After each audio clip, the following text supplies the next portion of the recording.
नहीं, ऐसा है, देखिए जरूरत होगी तो जो सीजेपी के लीडर्स हैं उनसे मैं बात करूंगा। उस बात करने से मैं नहीं कतराता हूं, मैं बात करूंगा, जो बातें हैं उसको मैं एक्सप्लेन करूंगा।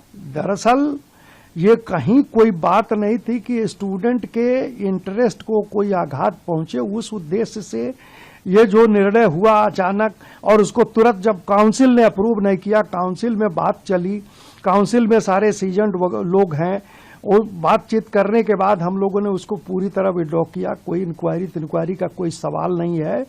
तो वो अभिजीत दीपके जी हों या दास जी हों, उन लोग को ये कम्युनिकेट करना चाहता हूं आपके माध्यम से कि स्टूडेंट्स के इंटरेस्ट में कहीं कोई दिक्कत नहीं है। स्टूडेंट्स के इंटरेस्ट को प्रोटेक्ट करने के लिए मैं हूं या बार काउंसिल ऑफ इंडिया है, बार काउंसिल के मेंबर्स हैं, इसलिए कहीं किसी को कंफ्यूजन है, कहीं किसी को अगर मान लीजिए कि कम्युनिकेशन में कोई दिक्कत हुई है, तो मैं क्लियर करना चाहता हूं आपके चैनल के माध्यम से कि स्टूडेंट का interest he bar council of India के लिए, हमारे लिए सर्वोपरि है, और युवाओं का इंटरेस्ट, देश के युवाओं का इंटरेस्ट हम लोगों को देखना है।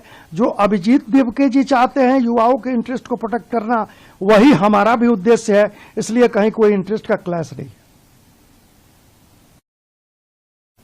सीजेपी के सौरभ दास है, उन्होंने भी ट्वीट करके कहा है कि मीटिंग और कॉन्फ्रेंसेस के लिए 14 करोड़ रुपए मनन मिश्रा जी खर्च करते हैं। ये तो मुझे नहीं पता है कि 14 करोड़ कहाँ खर्च हो गया। मीटिंग नहीं होता है, कुछ सेमिनार्स होते हैं, बार काउंसिल ऑफ इंडिया कोई टॉपिक्स पे सेमिनार वगैरह ऑर्गेनाइज करती है, लेकिन 14 करोड़ वाली बात वो ऐसा कुछ नहीं है।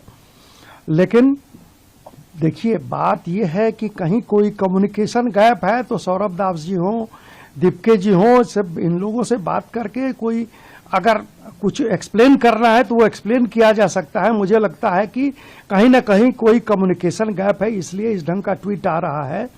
मैं ये पूरी तरह आश्वस्त करना चाहता हूं पूरे देश को, particularly the law students, the young lawyers, they know it.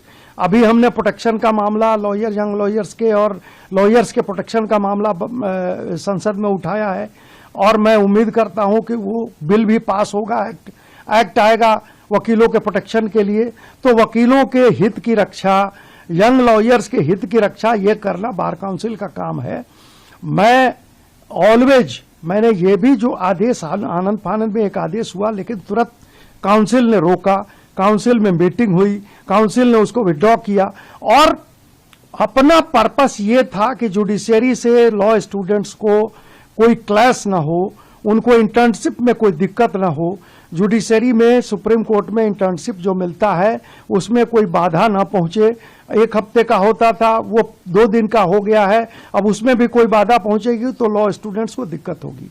तो मनसा ये है, जो दीपके जी चाहते हैं, जो सौरभ दास जी चाहते हैं, वही हम भी चाहते हैं कि स्टूडेंट्स का इंटरेस्ट, स्टूडेंट्स का जो वेलफेयर है उसको प्रोटेक्ट किया जाए, और उनका राइट्स प्रिविलेज जो है सो वो प्रोटेक्टेड रहे। बस इतना ही पर्पस है।